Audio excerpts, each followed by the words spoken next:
Omulundi ogusookedde ddala mu myaka 10 abatereka ssente n'ekitabu ky'abakozi ekya NSSF bagenda kuweebwa amagoba ku nsimbi ze baterese agali wansi w'ebitundu 10 ku buli 100. Kino kivudde ku nsimbi ebitundu 25 ku buli 100 abatereka ne NSSF batandika okuweebwa ku ntandikwa y'omwaka oguwedde oluvannyuma lw'okukyusa mu tteeka erifuga ekitongole ky'ekitabu ky'abakozi erya mid-term access.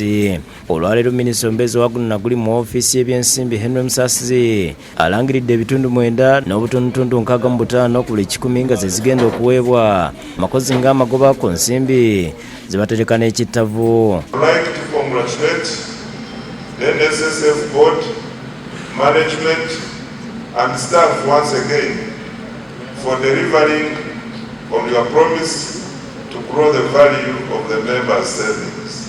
Zino zissa okuva ku bitundu 12 ku buli 10 ebyaweebwa bamemba omwaka ogwedde nga Ssenkulu w'ekitabu ky'abakozi Richard Byalugaba ayogedde ku mbeera eyaviiriddeko omuwendo guno okusalika. Olutalo lwa Ukraine bwe lwajja n'ensi endala the developed countries nga US ne Europe nizongeza interest rates zaabwe. Kati abazungu abaali batadde ssente zaabwe mu katale aka East Africa katugambe Kenya ne Uganda ne banguwa okugyawo ssente zaabwe ne bazizaayo ewaabwe ne bazinvestinga mu bye bayita bonds ez'ewaabwe.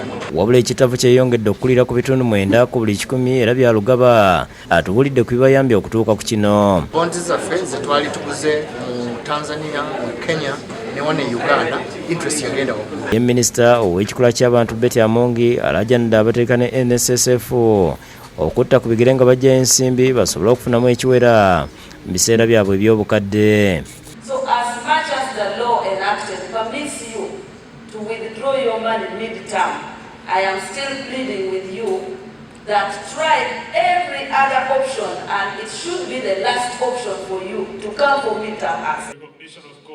Download the app on App Store or Google Play Store now.